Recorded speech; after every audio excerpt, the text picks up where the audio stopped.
Hello everyone, welcome to this new video. So as you've seen from the title, today I'm going to teach you a few ways you can improve your builds. So there are 5 main points to improve your buildings and I'm going to go all over them with you. Also on this video I'm only giving you tips for building houses and not other stuff like terrains or organics. So yeah, keep that in mind. However, I might do videos like that in the future, so stay tuned. Now there's another thing I want to specify is that you're not forced to do everything in the order I'm saying. Of course you're going to have to start with the shape, but then you can do just the walls, do all the details on the walls and then do the roof, or start with the roof. I don't know if you're crazy or something. Before this video starts, check if you're subscribed. You're probably not, and that's just fine, but if you end up enjoying the video, please consider doing so.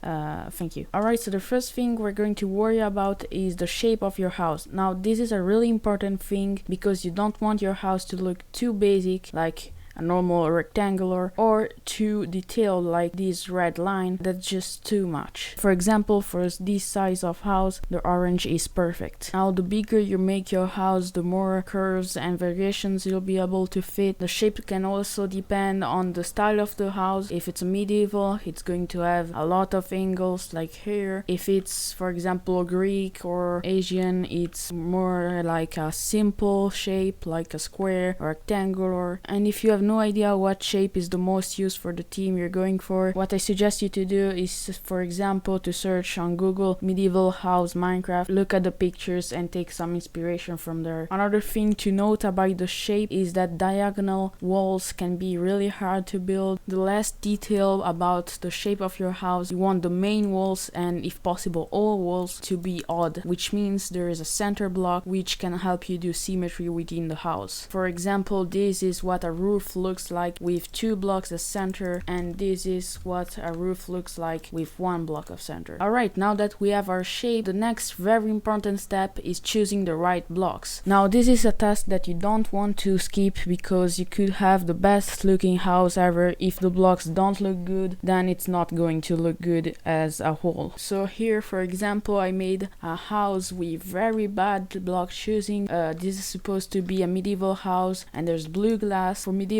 houses it's really rare to have glass, and especially colored glass. Then we have multiple blocks that have a lot of contrast between them. Then for the columns I use birch, which is way too wide. It's supposed to do contrast, but this is just too much in comparison. Here it's way less. Same thing for the roof, it's really too dark. So if you have no idea how many blocks you should choose, I'm going to give you a quick tour. So I recommend from 1 to 2 blocks for the walls. I think that if you use more than that, it's just too much. You can also use different materials, for example, a floor in wood and then the basement in stone. That can work. For the roof, you can use the same block as for the walls, or you can use a secondary block. So for the roof, 1 to 2 blocks. Then for the columns, depends on the theme. If it's medieval, you're going to have mostly 1 column. If it's more modern, you're going to use multiple columns, 1 to 3 max. In this case I got 2. For the windows you can use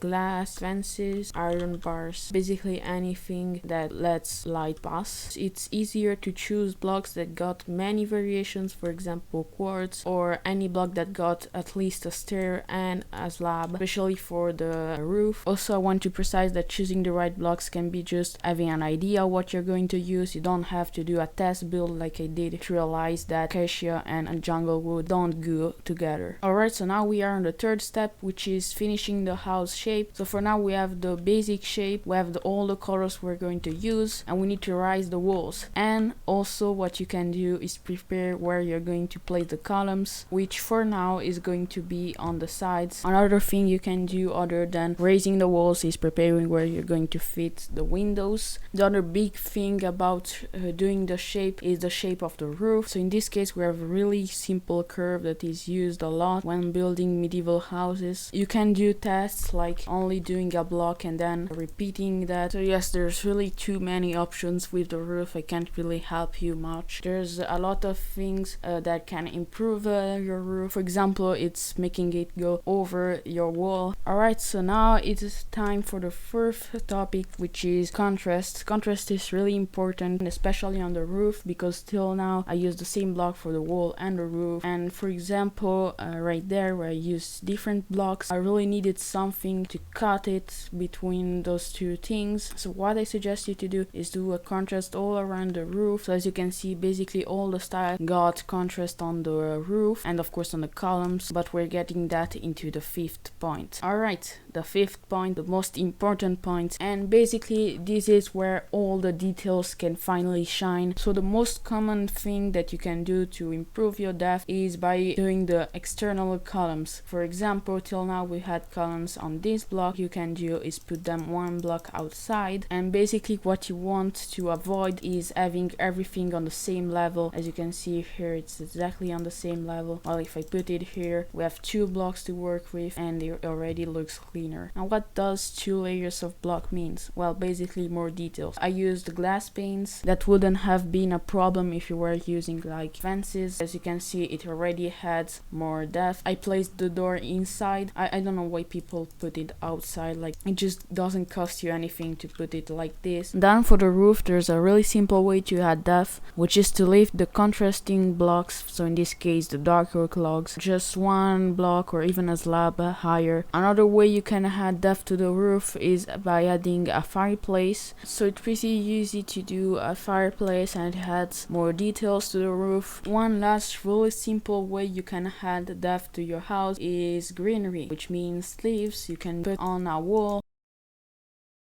Now I really want to insist that you search on Google if you're not sure what blocks to use, how to do a roof in a certain theme. It's not cheating if it's just to get inspiration. So yes, I hope that you have enjoyed this video. If so, consider leaving a like, subscribe if you haven't, and yeah, have a nice day. See you soon.